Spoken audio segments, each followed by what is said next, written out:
પુસ્તકોના પાના હવે મોબાઈલમાં ખોવાય છે, પુસ્તકોના પાના હવે મોબાઈલમાં ખોવાય છે, લાગણીઓ બધી હવે સ્ટેટસમાં વહેંચાય છે, લાગણીઓ બધી હવે સ્ટેટસમાં વહેંચાય છે.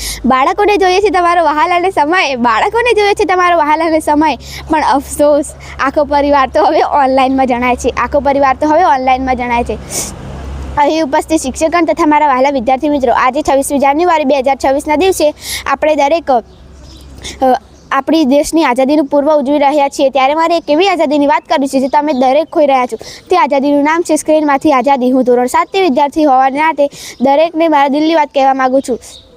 આજે દરેક ઘરમાં વાઈફાઈ છે, પણ વ્યક્તિ વચ્ચેનું જોડાણ ઓછું થઈ રહ્યું છે. મમ્મી રસોડામાં રીલ્સો જુએ છે અને પપ્પા ઓફિસથી આવીને ફેસબુકમાં વ્યસ્ત થઈ જાય છે, અને અમે બાળકો ગેમ્સ કહો તો યુટ્યુબમાં ખોવાઈ જઈએ છીએ. એક જ સોફા પર બેઠા હોવા છતાં આપણા દરેકની વચ્ચે સોશિયલ મીડિયાની એક ડિજિટલ દિવાલ ચણાઈ ગઈ છે. મિત્રો અમને ફોટા પર મળતી લાઇક્સથી કરોડો ગણી ખુશી ત્યારે મળે છે જ્યારે પપ્પા અમારા ખભા ઉપર હાથ મૂકીને કહે છે, બેટા આજે તે બહુ સરસ કામ કર્યું. અમને સોશિયલ મીડિયામાં મળતી લાઇક્સ નહીં, પણ અમારી માટે તમારી આંખોનો પ્રેમ વધુ કિંમતી છે. મિત્રો, આપણને લાગે છે કે આપણે સોશિયલ મીડિયા વાપરી રહ્યા છીએ, પણ દરઅસલમાં સોશિયલ મીડિયા આપણો સમય વાપરી રહ્યું છે. તેનાથી આપણી એકાગ્રતા ઘટી રહી છે. એટલે જ તો આપણને પાઠ્યપુસ્તકના પાના વાંચવા હવે કંટાળાજનક લાગવા લાગે છે, કેમ કે અમને 15 સેકન્ડના વિડીયો જોવાની આદત જે પડી ગઈ છે.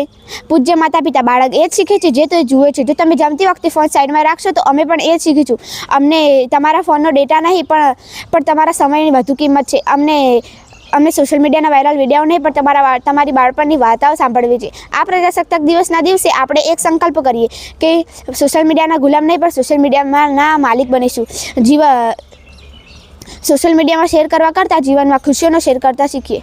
મોબાઈલની નાની સ્ક્રીનમાં આખું જગત સમાયું છે, મોબાઈલની નાની સ્ક્રીનમાં આખું જગત સમાયું છે, પણ એ ચક્કરમાં વહાલું બાળપણ ક્યાંક ખોવાયું છે, એ ચક્કરમાં વહાલું બાળપણ ક્યાંક ખોવાયું છે. હાથમાંથી ફોન મૂકીને જરા તમારા બાળકને ગળે તો લગાવો, હાથમાંથી ફોન મૂકીને જરા તમારા બાળકના ગળે તો લગાવો. સ્વર્ગ જેવું સ્મિત તો એના સુખમાં છુપાયું છે, સ્વર્ગ જેવું સ્મિત તો એના સુખમાં છુપાયું છે. અસ્તુ.